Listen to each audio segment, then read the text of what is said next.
कुछ समय पहले एक बहुत ही मेजर न्यूज़ आई जिसने पूरी कंट्री को ऑलमोस्ट हिला के रख दिया। वो ये थी कि सडनली जो 48 ईयर ओल्ड बीसीसीआई प्रेसिडेंट और former Indian cricket captain Sourav Ganguly थे, उन्हें एक दिन सुबह सुबह अपने जिम में एक्सरसाइज करते हुए हार्ट अटैक आया। वो वर्कआउट करते हुए सडनली वो ब्लैकआउट हो गए। उनको इमीडिएटली जो साउथ कोलकाता के वुडलैंड हॉस्पिटल है वहाँ पर ले जाया गया और वहाँ पर डायग्नोस हुआ कि इन्होंने मायोकार्डियल इन्फेक्शन से सफ़र करा है। इनकी 3 आर्टरीज ब्लॉक आई हैं, जिनमें से एक आर्टरी में स्टेंट डालकर ब्लॉकेज को रिमूव करा गया और उसे ओपन अप करा गया। हॉस्पिटल के अकॉर्डिंग गांगुली जो है उनकी फैमिली में ये जो हार्ट डिजीज़ का प्रॉब्लम है ये रन करता है, स्पेशली जब हम आइस्केमिक हार्ट डिजीज़ की बात करते हैं। और ये तब होता है बेसिकली जब किसी रीज़न की वजह से हार्ट के किसी एक पर्टिकुलर एरिया में प्रॉपर ब्लड फ्लो नहीं जा रहा होता, तो उसकी वजह से काफ़ी डिस्कम्फर्ट होता है, चेस्ट पेन होता है, जैसे गांगुली को हुआ। He had a blackout. अब जब ये न्यूज़ आई तो जैसे मैंने बताया कंट्री को एक बहुत बड़ा शॉक लगा। वो इसलिए लगा कि भाई suddenly 48 year is hardly any as, इतनी जल्दी कितना फिट इंसान जो फॉर्मर क्रिकेट कैप्टन रहा है आज भी अपनी फिटनेस मेंटेन कर रहा है, उन्हें इतनी बड़ी प्रॉब्लम हो गई।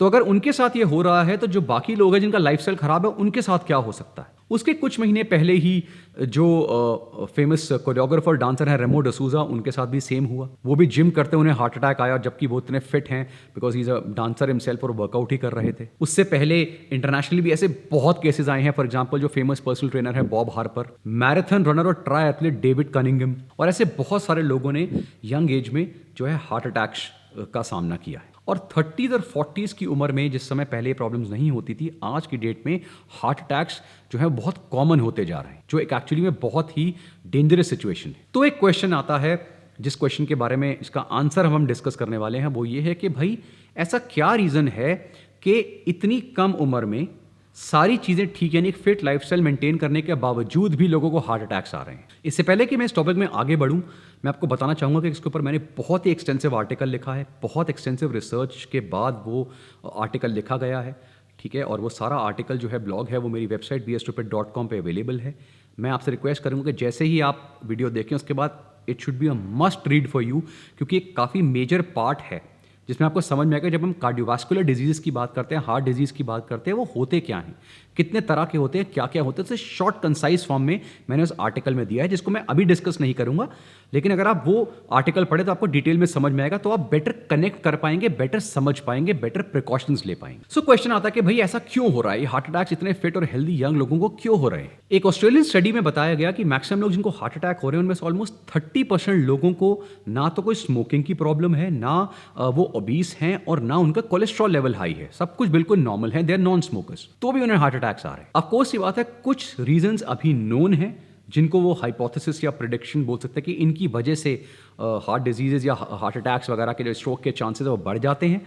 लेकिन काफ़ी सारे अननोन रीजंस भी हैं जिनके ऊपर अभी नई नई रिसर्चेस निकल रही हैं, नई नई चीज़ें, नए नए फैक्ट्स निकल कर आ रहे हैं। फॉर एग्जाम्पल अभी कुछ स्टडीज में दिखाया गया है कि जो हार्ट डिजीज है वो आपके इम्यून सिस्टम से भी लिंक करा गया है। काफ़ी केसेस में जो प्लाक बिल्डअप है, जो आपकी आर्टरीज में प्लाक जम जाता है, वो प्लाक अदरवाइज कोलेस्ट्रॉल का बना होता था, लेकिन इन स्टडी में देखा गया कि वो कोलेस्ट्रॉल का नहीं, वाइट ब्लड सेल्स का बना हुआ है। तो इसलिए बहुत डिफरेंट एवेन्यूज और नई नई रिसर्चेज ओपन अप हो रही हैं, नए नए रीजंस निकल कर आ रहे हैं जिसकी वजह से लोगों को हार्ट अटैक्स हो रहे हैं। एक जो बहुत ही मेजर रीजन है हार्ट अटैक्स या स्ट्रोक का, वो है आपकी फैमिली हिस्ट्री। मैक्सिमम पीपल जिनको हार्ट अटैक्स होते हैं and they are still fit and everything, उनको हार्ट अटैक का रीजन उनकी फैमिली हिस्ट्री होता है, जिसमें सौरव गांगुली और बॉब हार्पर एक क्लासिक एग्जाम्पल है। उसके अलावा कुछ छोटे अननोन रीजंस भी हैं, वो बड़े लिमिटेड अमाउंट में रीजंस निकल कर आते हैं, लेकिन ये भी रीजंस हैं। फॉर एग्जांपल अगर किसी को रेस्पिरेटरी ट्रैक्ट इन्फेक्शन है, किसी को किडनी डिजीज है, कोई एक्सेस अमाउंट में कैल्शियम सप्लीमेंट्स लिए जा रहा है अनसुपरवाइज्ड, इसी के बारे में मैंने काफ़ी बार बताया है अपने लाइव सेशन में, you not suppose to take calcium supplements excessively. अगर स्किन डिजीज जैसे सोरियासिस वगैरह से सफर कर रहे हैं, इन लोगों के जो हार्ट डिजीज के चांसेस हैं, कार्डियोवैस्कुलर डिजीज के चांसेस हैं, वो काफ़ी बढ़ जाते हैं। एक सबसे बड़ा प्रॉब्लम है जो एक फेमस डॉक्टर ने बताया, वो ये है कि मैक्सिमम लोग जिनकी आर्टरीज वगैरह ब्लॉक्ड हैं, वो कोई सिम्टम शो नहीं करते जब तक उन पर ऐसा कोई मेजर प्रॉब्लम नहीं आता। तो सौरव गांगुली की आर्टरीज को रात रात में ब्लॉक नहीं हो गई, ओवर टाइम उनकी 3 मेजर आर्टरीज ब्लॉक निकली, लेकिन उन्होंने ओवर टाइम कोई भी सिम्टम शो नहीं किया जब तक फाइनली उनको मायोकार्डियल इन्फेक्शन नहीं हुआ, यानी उनकी जो हार्ट का एक पर्टिकुलर एरिया में ब्लड सप्लाई रुक नहीं गया, बिल्कुल कम नहीं हो गया, तब उनको ये ब्लैकआउट हुआ और ये प्रॉब्लम शुरू हुई। उसकी वजह से ऑफकोर्स जो बाकी रीजन है जैसे स्मोकिंग हो गया या ओबिसिटी हो गई या बैड लाइफस्टाइल हो गया, ठीक है, ये सारी चीज़ें डेफिनेटली एक बहुत ही मेजर रोल प्ले करती हैं। लेकिन सिर्फ यही चीज़ें रोल प्ले नहीं करती, क्योंकि काफ़ी सारे ऐसे लोग हैं who are fat, who are obese, but उनको कोई भी ऐसी हार्ट की प्रॉब्लम नहीं है, उनके cholesterol levels are also fine और उनकी आर्टरीज वगैरह आर एब्सोल्युटली ओके, उन्हें कोई भी प्रॉब्लम नहीं होती। ऑन द रन जैसे हमने देखा कि काफ़ी सारे बिल्कुल फिट लोग हैं जिनको ऐसी प्रॉब्लम्स निकलती हैं। तो हार्ट डिजीज़ के जो लिंक्स हैं ऑफकोर्स कुछ लाइफस्टाइल फैक्टर्स पे हैं जो हम कंट्रोल कर सकते हैं, jैसे स्मोकिंग बहुत इंपॉर्टेंट रोल प्ले करता है, ठीक है, बहुत मेजर फैक्टर है। अनहेल्दी लाइफस्टाइल बहुत मेजर फैक्टर है जिसे हम कंट्रोल कर सकते हैं। लेकिन कुछ ऐसे फैक्टर्स हैं जिन्हें हम कंट्रोल नहीं कर सकते, जिनमें से आपकी फैमिली हिस्ट्री एक आती।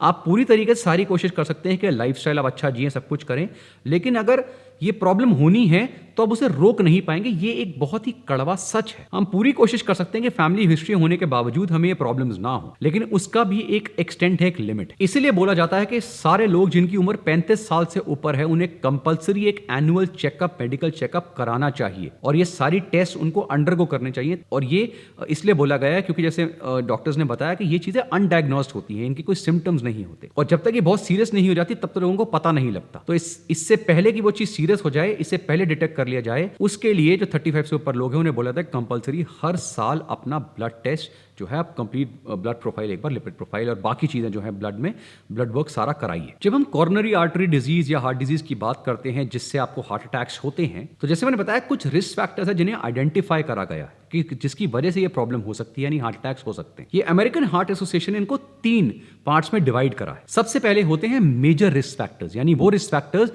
जो मेजरली कंट्रीब्यूट करते हैं, जिनकी वजह से जो कार्डियोवास्कुलर डिजीज है यानी जो हार्ट अटैक्स वगैरह हैं, इनके चांसेस बहुत बढ़ जाते हैं। सेकंड होते हैं मॉडिफाइबल रिस्क फैक्टर्स। ये वो रिस्क फैक्टर्स हैं जिनको हम लाइफस्टाइल चेंज के थ्रू और बेसिक मेडिकेशन से कंट्रोल कर सकते हैं, ठीक कर सकते हैं। और थर्ड होते हैं कंट्रीब्यूटिंग रिस्क फैक्टर्स, जिनकी कुछ ना कुछ फैक्ट्स देखे गए हैं, लेकिन अभी उनको हम मेजरली ये नहीं बोल सकते कि इनकी वजह से जो कार्डियोवास्कुलर डिजीज है उनके चांसेस बढ़ते हैं।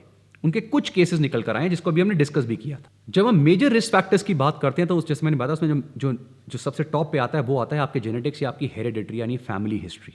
तो ऐसे रिस्क फैक्टर्स का आप कुछ नहीं कर सकते हैं, आप सिर्फ जो मॉडिफाइबल रिस्क फैक्टर्स हैं उनकी टेक केयर कर सकते हैं, जो भी हम डिस्कस करेंगे। जो मॉडिफाइबल रिस्क फैक्टर्स हैं यानी वो रिस्क फैक्टर जिन्हें हम कंट्रोल कर सकते हैं, जो हमारे हाथ में है, वो है tobacco smoking, high blood cholesterol levels, high blood pressure, physical inactivity यानी सेडेंटरी लाइफ जीना, ओबेसिटी यानी मोटापा, डायबिटीज और high CRP level, C reactive protein जो बॉडी में इन्फ्लेमेशन बताता है।